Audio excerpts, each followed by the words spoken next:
ভাদ মাহত বোলে ঢেকীয়া শাক ভাজি নাখায়। দেখিছেনে নিগনিয়ে কুটি কি কৰিলে?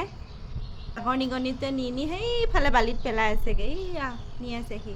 আকৌ এইফালে মানুহজনে এখন নতুন জাল বনাই থৈছিলে, এই জালখনো কুটি পেলালে। এইয়া দেখিছেনে কি অৱস্থা কৰিলে নিগনিয়ে?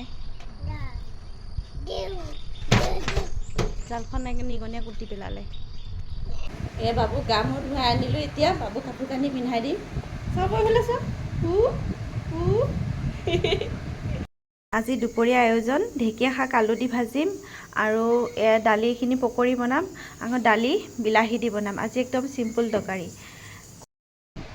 একদম কাপোৰ আনি ধুই চকীখনত থৈছোঁ, এতিয়া এইখিনি জাপিম।